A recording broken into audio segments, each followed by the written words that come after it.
Good morning and Happy New Year to everyone. I am so excited today to have the CMO of the BlueJeans Network, John Knightly, with me. John was a Adobe Life person, just like myself. We had a little bit of overlap there and have been chatting for a few months about getting together on a LinkedIn Live podcast opportunity. And so I'm excited to host him today. Because BlueJeans has really been an innovator in kind of connecting remote work and the modern workplace. At Adobe, we use BlueJeans, and it was a great way to connect visually with people.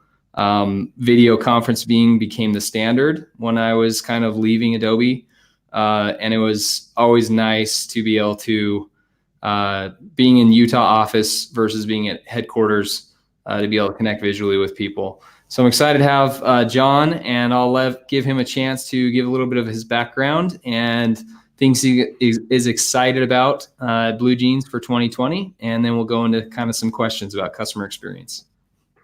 Awesome. Thank you, Joe. It's really great to be on your show here. For those of you guys who aren't familiar with BlueJeans, when Joe kind of gave you the high level, we're about $100 million SaaS company focused on helping teams be more productive, meeting over video, around the world, whether it's on mobile, whether it's on desktop, in the browser, on conference room systems. And so I've been, personally in tech most of my career, from very early stage startups to mid-sized companies, all the way up to like Fortune 100 type of tech companies. But I'm loving the ride here at BlueJeans. It's great to not only help people be more productive at work, but also, we just did our 2019 roundup and, saved something like 24 million tons of carbon, right? Just people not having to get on airplanes, being able to get their work done that way. So a lot of fun. Cool. Yeah. And it brings up, kind of the modern workplace is something we talk about a lot here at CloudApp, and how a lot of people are working more remotely. We had some data that we released a couple of months ago about how 57% of Gen Z is working the majority of the week remotely. And so it kind of brings up a couple of questions. One is kind of how do you kind of see the modern workplace evolving? And how do you kind of create an experience for your employees first, with them not necessarily coming to those really cool headquarters all the time that it used to be? And then secondarily, how are you creating an experience for customers in kind of the modern business world? Yeah. Well, you mentioned Gen Z. So if you think about, over 50% of the workforce now is Gen Z, millennials, and folks who basically grew up with mobile phones in their hands, thinking about video chat, emojis, texting, Snapchatting, all those things. And email was something their parents did, right? So, how do we kind of shift from this more paper-driven sequential sort of process to, just letting work flow at different moments, depending on where you are, and not sort of being fettered by more this notion of a structured meeting or a structured document and things like that. So, we also did some surveys and saw that, not only are people in a lot of meetings, but there's a lot more of these sort of 5-minute sort of stand up quick meetings that come out of a Slack or a Teams chat or whatever, where you're, hey, can we just connect for a few minutes, get something done? And then the other thing we're seeing with meetings is, how do we actually turn them into, take them from, a scenario where, it's very formal and you're coming in and reporting out on things, to actually just like, let's just get work done. Let's just pull up a document and let's just start getting work done, not just talking about getting work done. And so, we did a survey as well earlier this year, and, basically found that about 31% of meetings in a work week were rated by team members and managers as either not very useful or completely worthless. Mm-hmm. And if you sort of add that up, it adds up just in the U.S. private sector alone to over $400 billion of waste every year. And so part of this is like, how do we just kind of let people reclaim their calendars, figure out how to be kind of more productive, be able to get their own work done so they can go home to their families and friends or their gym or whatever they like to do in their private time, and not have to be shifting all of their own sort of core work, deep work, whatever, to the evenings and weekends, but have time in their calendars to get that stuff done during the day. And then, as you mentioned, the whole remote work thing. I've worked at places where, you know, there was the be in the office kind of scenario, and I would go commute in for an hour and a half to the office, and all my team members were not in the office. They were dispersed over multiple locations around the world. And I'm like, why am I driving to the office to then hop on a call with everybody? Like, let's just get rid of that stuff. And instead of shipping the talent to the work, let's ship the work to the talent. And that way we can hire the best people, no matter where they are. If they want to go skiing in Utah, we're going to hire you in Utah and off to the races, right? Or we're going to hire someone in wherever else, right? So I think the whole workplace is shifting. I think it's a good thing. Companies are finally waking up to it. There's a war for talent. You want to get the best people. Don't fetter them with all these, you know, crazy rules and responsibilities. Like, let's hire great talent, unleash them, let them be creative and get their work done, and then have a great sort of set of cloud tools. Whether it's BlueJeans or whether like you're in marketing and you want to capture great content. We love CloudApp. We use you guys here for our marketing. You know, just make it easy for people to get done what they need to get done. Yeah, I think that's a really interesting point. There's a nice blend of like on-site connection, and then once you've had kind of that meetup, you know, quarterly or twice a year, whatever it might be as a team, then you can have your, you know, BlueJeans video conferencing that connects you that way. And then, when I was at Adobe, you know, I managed a lot of people in APAC, and it was kind of, nobody was really happy to do a call early in the morning or late at night. Mm-hmm. So we used CloudApp for that, like asynchronous communication, and kind of, you know, pairing all those three things together really forms kind of the modern workplace. Right. As far as, you know, you brought up a lot of good pain points and reasons why someone would kind of seek out like a BlueJeans to kind of solve some of those pain points. What is kind of what does the DNA of an experience look like provided from BlueJeans? What do you guys try and, you know, set yourself apart along the process to really create an experience from acquisition to that, you know, long-term loyal customer? Yeah. So, you know, great brands earn a following by relentlessly delivering on their brand promise. And in our case, if our brand promise is, you know, making teams more productive by connecting them over high quality video, audio through the cloud, our opportunity then is to do this extremely well and over every meeting scenario. So not just when you're in you know, the corporate office, but when you're at home, when you're in an airport, when you're on your commute, like if we can really get it so that it works wherever you are, that's really critical. And then, you know, part of the marketing then becomes when our customers who are using BlueJeans invite their customers or their vendors to a meeting using our platform, if we're performing well in all those scenarios, that's a network effect, right? That those other people get exposed to BlueJeans. And so I think part of delivering a great customer experience for our customers then it becomes our marketing, right? Through a network effect of, hey, their vendors, their customers are exposed to our platform. And if we're doing well in those scenarios, it's a great opportunity for us. You know, and on the marketing side, you kind of mentioned that part of the customer experience starts with when someone's researching a product and kind of, does this fit my needs or not fit my needs? And one of the areas where we're trying to differentiate is by, you know, once people sort of solve the video works, the audio works, the screen share works, kind of what's next with meetings. Mm-hmm. Some of the people in our space are going into things like telephony or chat, we sort of feel like those are areas that are solved well by other products. And so we're really focusing on the meeting itself and making that meeting more productive. And so, we talked about the 30% wasted meetings. How do we enable you to confidently skip a meeting if you're not really essential? Like 48% of the people we surveyed are attending meetings for fear of missing out, right? And how do we get rid of meeting FOMO, if you will, and just say, hey, we're going to give you a highlight reel, whether it's the action items, the key decisions, those kind of things. So you don't have to, if you miss a 90-minute meeting, you don't have to sit through a 90-minute, video recording or a 12-page transcript.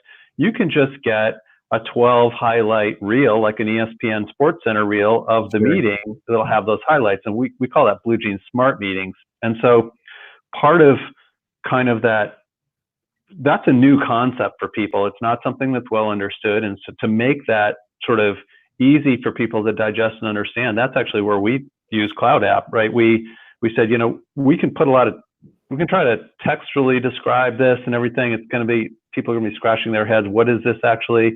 Let's just actually video the product being used. We'll splice in some, video recordings of a team having a meeting. And that's what we ended up using for our Smart Meetings launch in October. And we had, video up on the home page for a month. It's now on our Smart Meetings page. You can check it out. But we use, CloudApp to do that because, no one has the patience, frankly, to sift through a long document trying to describe something. If you can show them in video, it's a lot better. And so part of that customer acquisition is, hey, let's make it dirt simple to understand what it is we're talking about. Then let's try to make it as simple as possible to trial it, right? Try it out, see if it works for you. And then, obviously, hopefully once you decide to become a customer, we make it easy with tips and wizards and chats and things like that to help you continue to get more knowledge about it. And then, we also, for larger enterprise, have, great customer care people that, help you through adoption and continue to tune your usage across a multinational type of scenario where you have lots of different people using it in lots of countries and offices and things like that. Yeah, I love that. I love that Smart Meetings launch because you make a really good point, especially in those like enterprise companies like an Adobe. If I feel like, especially at the more junior levels, there was almost like people felt some prestige going to meetings for some reason. Obviously, after being there a while, that wears off, and you're kind of like, okay, I'm over this, meetings all day, and then I do actual work at home. Right. So it's nice to have some options to speed that up. And when I was leaving there, one of the hacky things I did without necessarily a product was I just started scheduling those like 15-minute meetings, like you said. It's like, I know you, we talk casually all the time. We don't need to like have this fluff conversation. Like, let's just cut to the meat. Let's do a 10-minute call and then we'll be done and we'll go back to like normal life. Yep.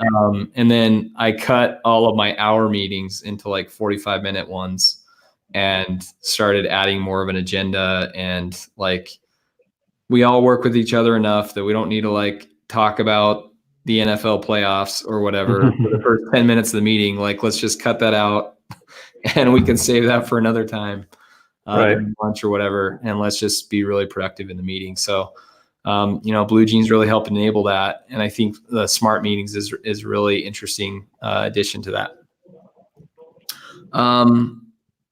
As far as, I think you answered a couple of things about what you guys are doing as a company.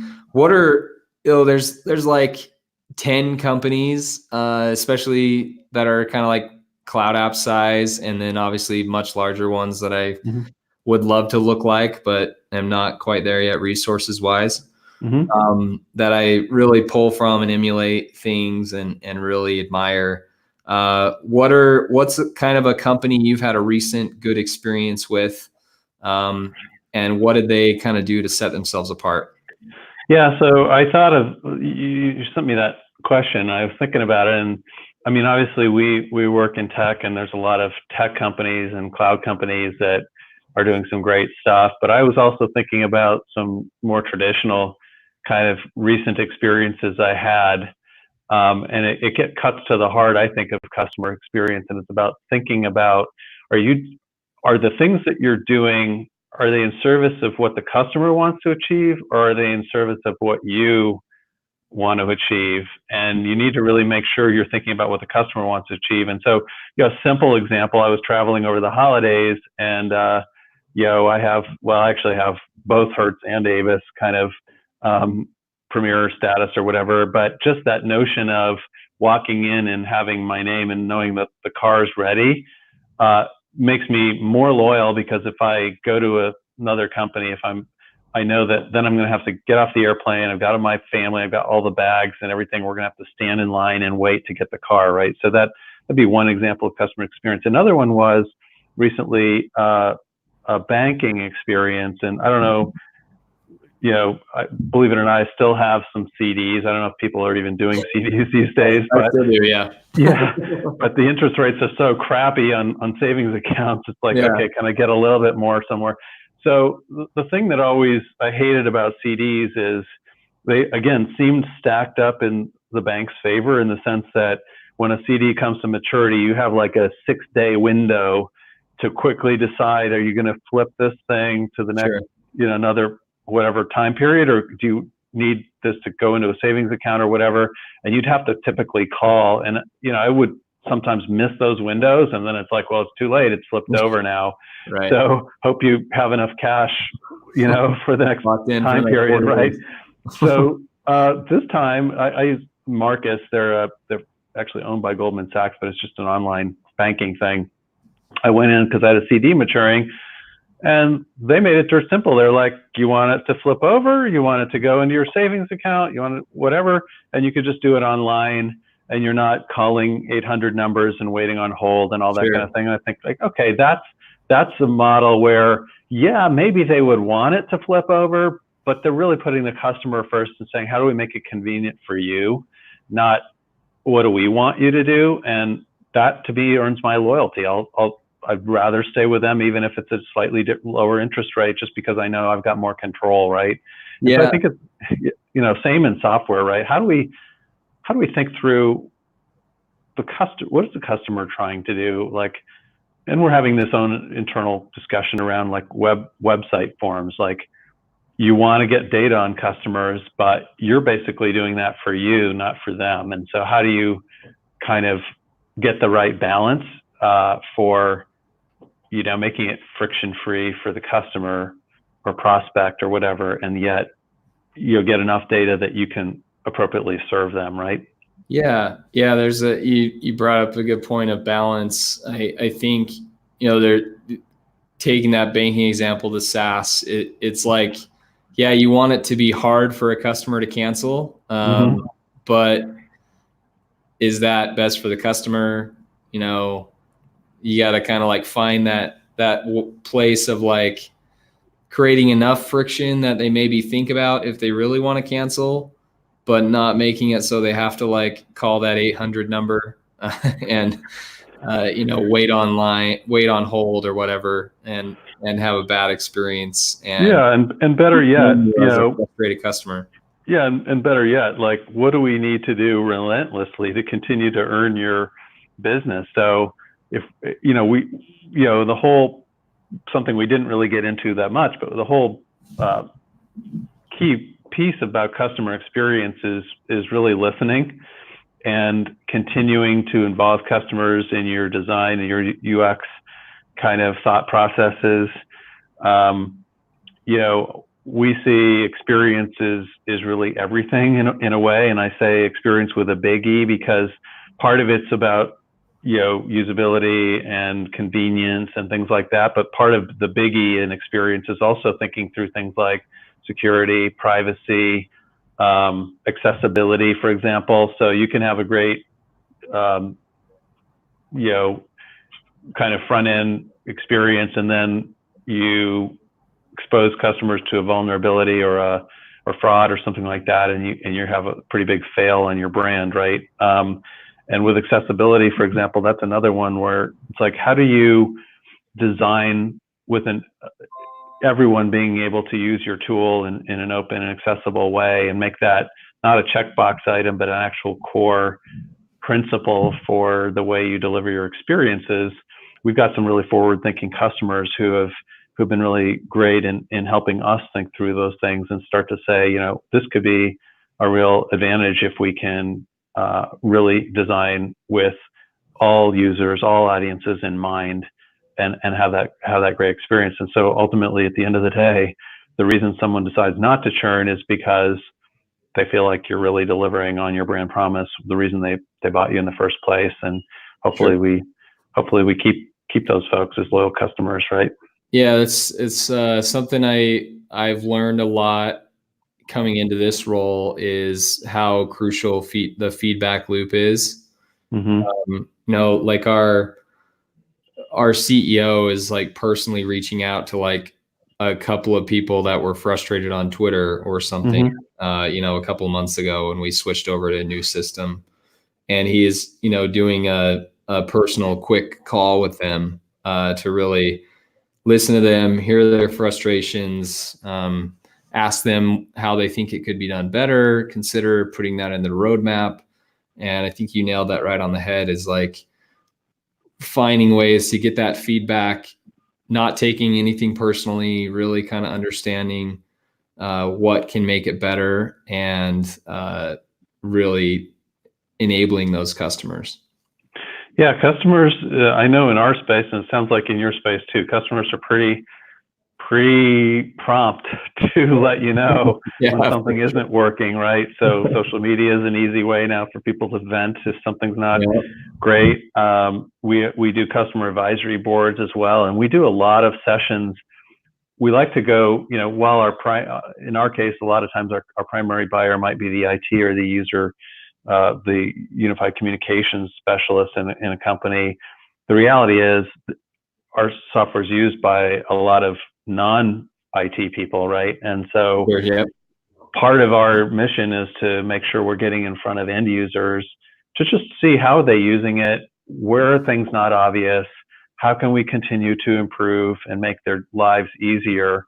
Because at the end of the day, they kind of want to be able to get their job done, whether it's a marketing person using your software, or an executive who wants to communicate through video, or in our case, people who want to meet or have a great video event. And so how do you make that super easy? And so I think this whole experience economy is, we know it and we live it and breathe it in the SaaS world, but car companies are trying to be, like transportation experience companies, air conditioning companies are trying to be like building experience companies, right? And they're taking these physical products and trying to wrap them with digital and with data and with insight, and then be able to actually, continue to improve and adjust to consumer realities and things like that. So I think it's exciting. And being in software or SaaS, you have that instant feedback around what's going on with your products, and how do you take that? One of our sort of really important journeys around customer experience was, how do we get our mobile experience off the chart awesome, right? So we were at 3 point something in the App Store, and we're now at 4.7 on App Store and Google Play, and that's been a process of just, some of it's going out and testing your stuff in the wild, right? Mm-hmm. Is it working at Starbucks? Is it working in the airport? Is it working in the car? In our case, we're limited a little bit by bandwidth. Like you can only get so great bandwidth when you're out there, but in those scenarios, and that's what led us to deliver in our new mobile app, we have kind of standard mode, low data mode, and then commute mode. So really trying to make it easy for those users who fat finger when you're in the car or whatever, it still works. And then, hey, we're going to tone down the video to keep enough bandwidth for the audio to work in a low data kind of scenario. So just relentlessly focusing on the users. I like Jeff Bezos, I think, was one of the people who always talked about errors, right? If someone has to call, it's because we have an error someplace in our process, right? It wasn't dirt simple for someone to get something done online. And I'm a believer in that. Yeah, it's a blessing and a curse, like you said, with how quickly people respond to something broken, because Mm-hmm. that, obviously that's hard to deal with, but it also means that you're an integral part of their day. Right. And so it's, finding the ways to hopefully prevent the mistakes as much as possible, or the bugs, Yep. and really improve that. So we're kind of nearing the end here. Let's do, we've done a lot of this along the whole conversation, but what's kind of your 90-second modern workplace crystal ball? What do you see happening? What are you guys focused on, and what do you think is kind of the next part of what we evolve into? Yeah. So, I mean, I think a big one, you basically opened with this, is going to be letting people work how and where they want, and providing great tools to do that. Part of what we're excited about are new technologies coming online, like 5G. We just had an announcement with Verizon and Samsung around how we're going to be, enabling the 5G enabled workplace. That's going to free up the workplace to be everywhere, not just in an office. And you're going to get high quality bandwidth and low latency bandwidth, the ability to have a HD video conference. It's going to not just be great for traditional workers, but also things like remote repair technicians out on on the tarmac at an airport and things like that, where they need that high fidelity video. So we see this sort of work anywhere, anytime kind of scenario. And then we also have this huge passion for how do we help people reclaim their calendars and just have the meetings that they really need to be in, and get the highlights for the others. And that'll allow people to get their deep work done, and have more time for their physical or mental health, and families and friends, and skiing, and all those good things. Love it. Yeah, I think that's the ultimate goal, right? I think we're evolving into this. It's not, there was that whole Twitter blow up a couple weeks ago, people talking about how much they worked. And Right. I think the future that we're going for with tools like BlueJeans is really trying to, like you said, enable people to get their work done and be productive, but still be able to have that time outside. Absolutely. Well, John, it was super nice having you today. I'm glad we were able to make it happen. Great way to start the year, and look forward to talking again soon. Thanks, Joe. Really appreciate the opportunity to be with you here.